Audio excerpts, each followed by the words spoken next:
who sat at the end of the table and told us flat out in December, prior to the opening of the session, that he knew at that point in time what legislation would be passed. Flat out, period. That is wrong. All of us were disgusted. I stand here today to tell you that Dan Patrick knows in his mind what it is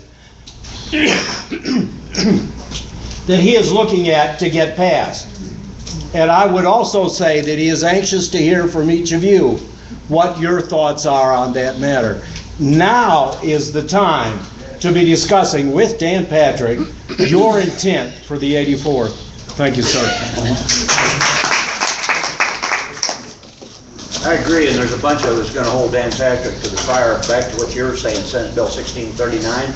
That was a dual conspiracy, because not only was the chief of staff for Corona dragging his feet on that bill, delaying it getting out of committee, Hildebrand's assigned a specific person in his office to spearhead that thing, and every week he got the excuse, well, we're watching the Senate, we're watching the Senate. Well, why aren't you getting it out of the House committee? And Hildebrand was the other side of that conspiracy, and we went to offices and said, you know, has Kara been to this office? And we'd have somebody stand in front of us and say, we haven't seen that. While at the same time, somebody standing in the back of office would say, oh yeah, they've been here. Yeah. Thanks, Michael. Thanks, Michael. Joanne, I don't know, maybe you can answer this, Michael, but in holding our elected officials accountable, just give me a short backstory on this. Tarrant County worked very hard between last cycle and this cycle, and we've now got really 7 great House representatives, 6 of whom are going to be sophomores and 1 freshman now with Tony Tinderhall. Now, I'm not going to say any names because he's really a great representative. In the 2012 cycle, he pledged, and it's on video, that he would vote against Joe Strauss. Now, my House representative, Matthew Krause, one of the best in Texas, texted me yesterday and said that I was invited to give this representative a call, and I've got to call into him. If I don't hear from him by Monday, when he's going to be doing Q&A at any TTP meeting on Monday night, he's going to get an earful, because he's not committing to Scott Turner. Now, I work hard for Scott to try to get him in. What I don't understand is he made a pledge in 2011 to vote against Speaker Strauss. What has changed in 2 years? My question is that the way to approach him? What has changed in 2 years that you can't make a commitment against Strauss that you made 2 years ago when Tarrant County grassroots activists got you in on this? Sure, that is absolutely, you have every right to ask that elected official that, and I have to remind you all, look, this is my philosophy about elected officials, and that is for every single one of them. I am married to one person. Been married to him for 35 years. Everybody else is subject to recall. So what that means is that if I gave my personal, except you, Michael.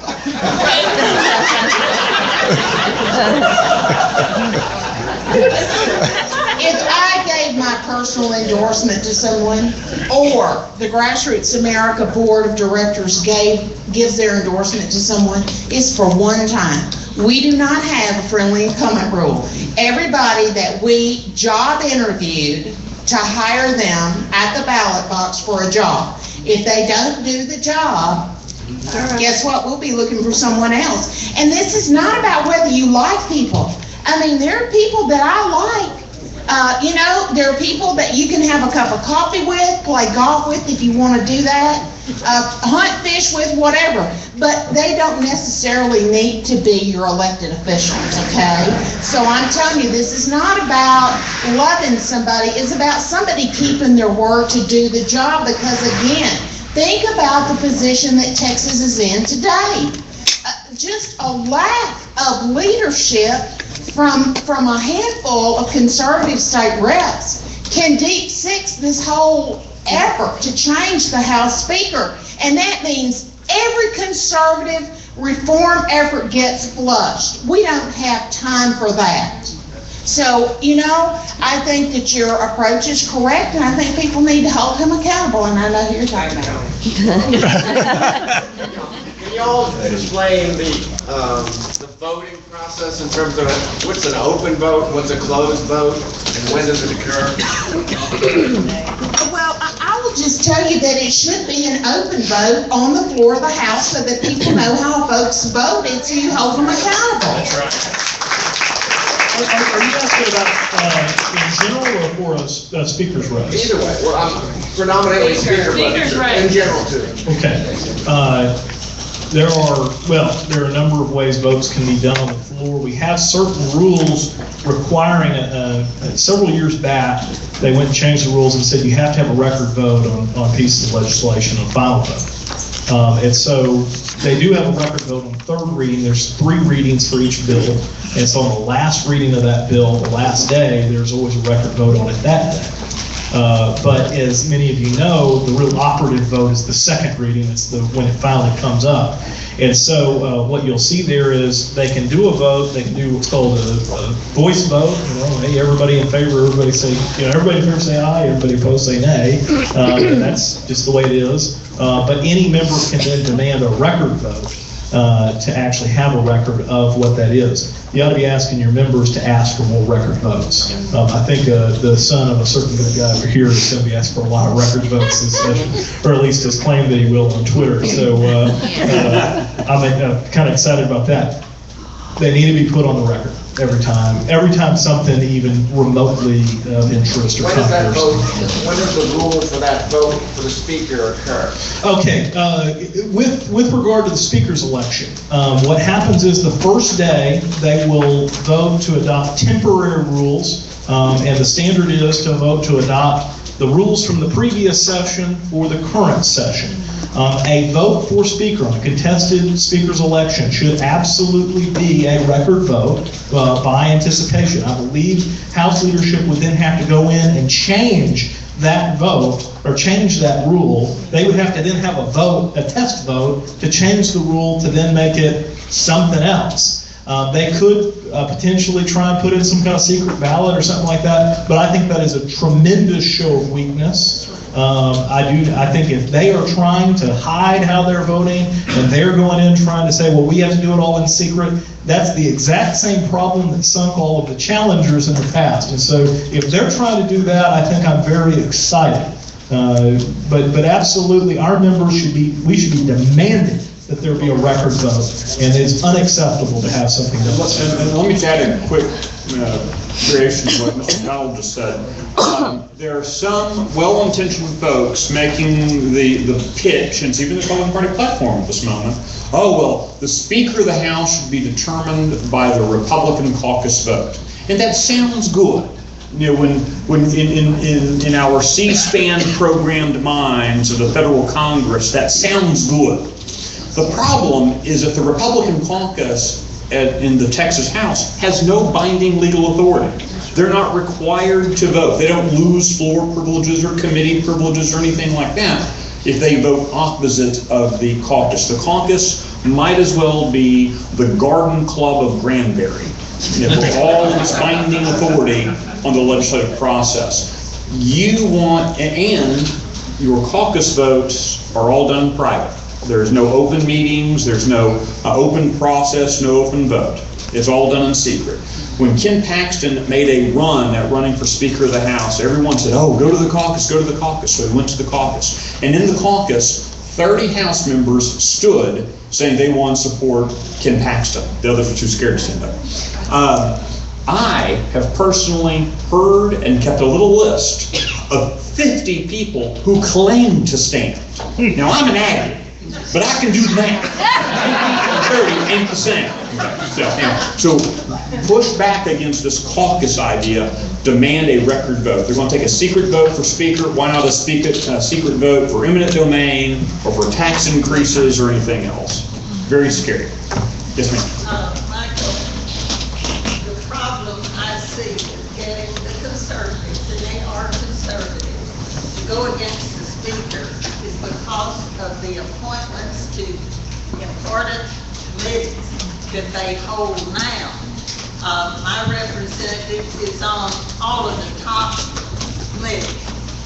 She knows that our area is opposed to Strauss. I don't see how in the world she can ever be persuaded to vote against him at the risk of losing those important appointments. So how do you handle that? Let me tell you something about the committee appointment. The question was, how do you get conservatives to vote against the speaker when they assume the speaker's going to win and he controls who gets to be on what committee?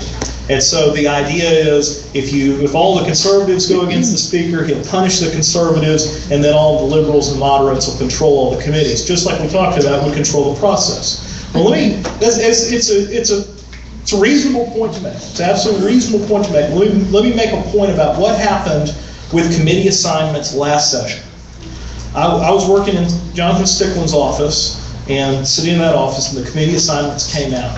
And my jaw hit the floor when the assignments came out, because they were perfect assignments to limit the power of conservatives to a maximum degree. The committee assignments during the 83rd legislature were designed, it took time. I mean, it took them weeks to design these committee appointments, but it was done very deliberately, and it took a lot of time and effort and thought about how to put people in, because there are conservatives, and they all have to go somewhere, so they're all going to have some power. How do you minimize their power to a maximum degree?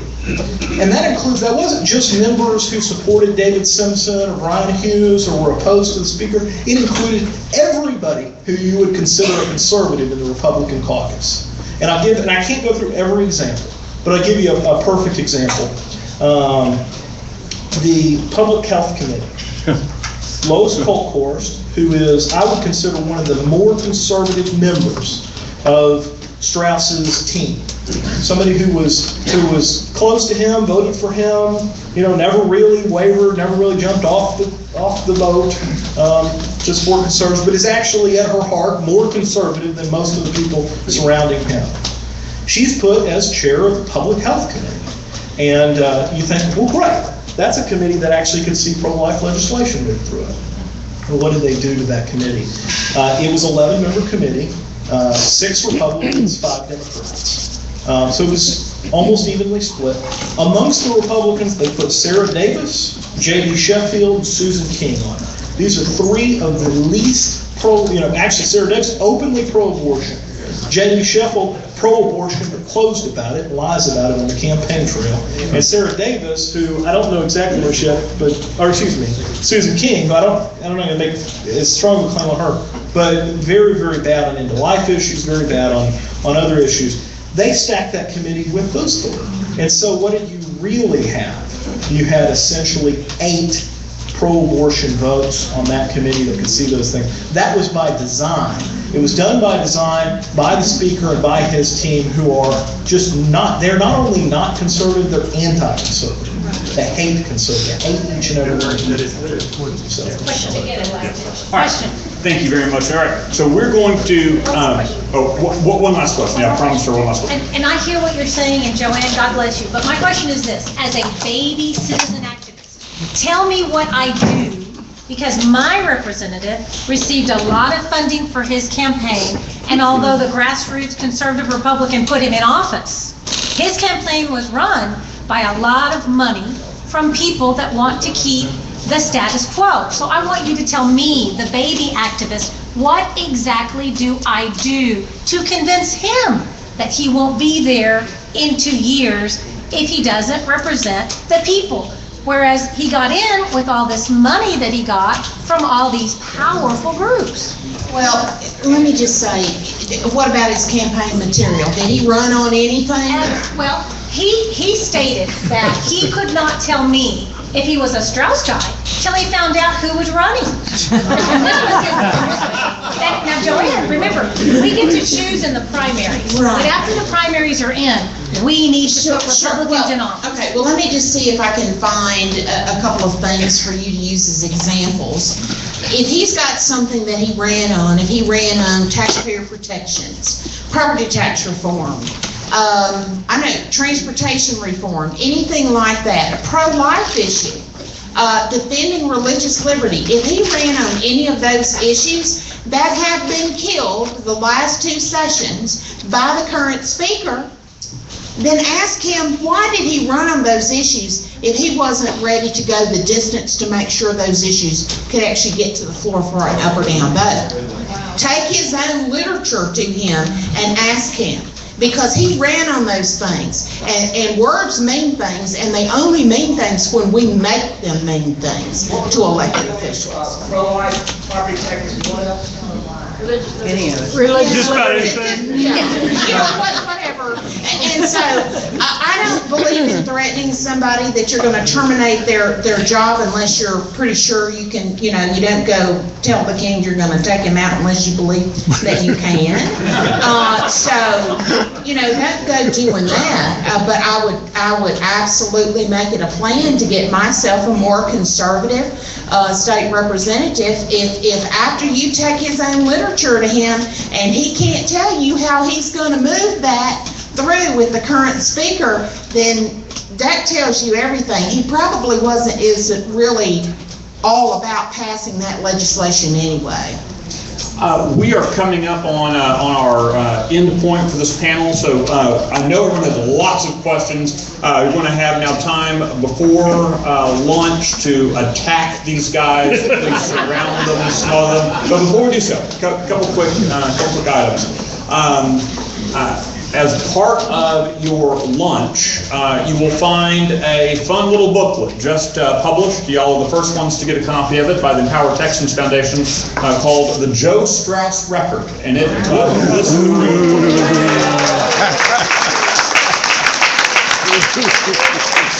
It is a nerd's paradise. It's got footnotes, it's got votes, it's got all the source citations you need for the conversations with your allegedly conservative state representatives. Look, fool me once, shame on you. Fool me twice and 3 times, well, you're an idiot. I think that's where you and I are having more purposeful conversations. To the point about not knowing who all's running. Blah. Everyone knew in March who was running. Your guy lied to you. He's a liar. And he does not deserve to have the honorable in front of his name. He lied to you. He knew who the candidates were. And to talk about one of the candidates, I'm going to ask Ann Hettinger to briefly tell you about a little project she has going on from CWA. Now that we successfully eliminated all Joe Strauss fans from the room, we have a little card here. How many of you recognize this card that you have signed before? Look at that. This card says this.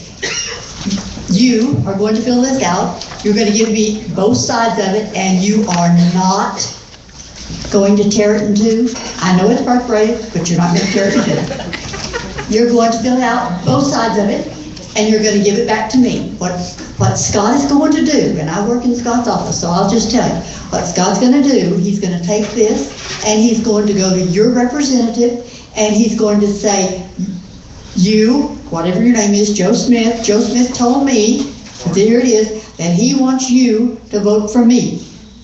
That's what he's going to do. But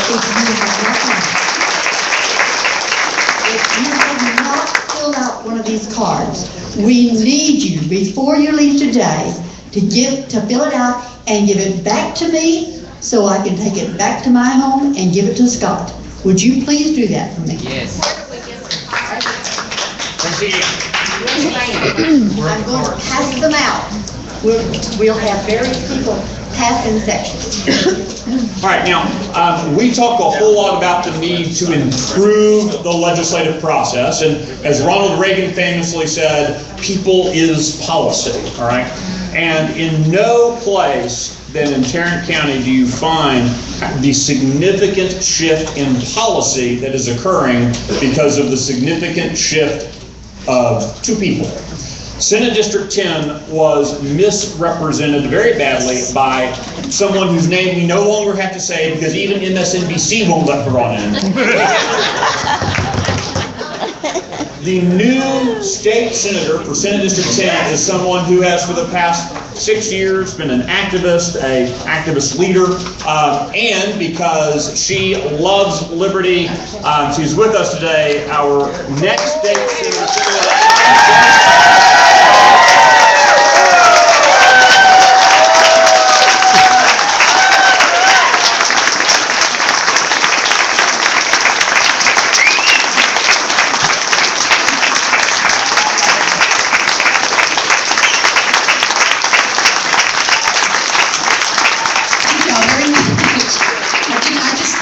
I saw y'all were going to have an 11:30 break, and I wanted to come and individually thank each and every one of you, so I appreciate Michael introducing me. I was just down in Fort Worth. They had a Tarrant County Republican Party had an executive committee meeting, and went down there and thanked all of them. We've got a great GOP here in Tarrant County.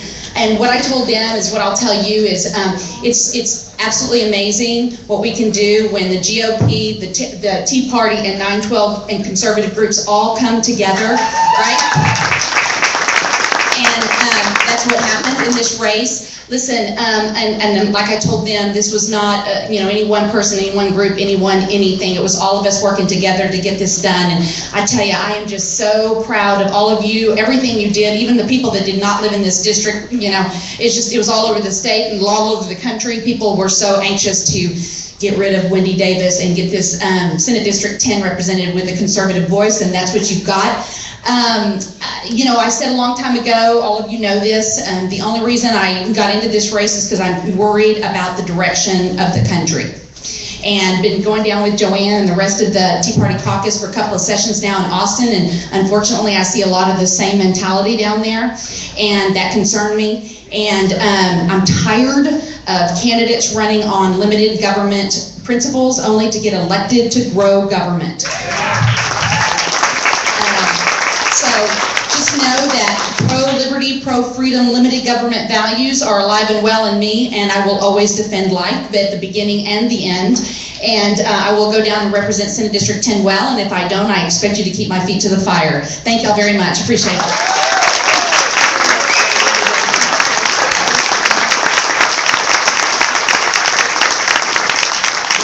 David Walls from Texas Values, if you wouldn't mind doing a overarching blessing for our lunch, and then y'all can go attack the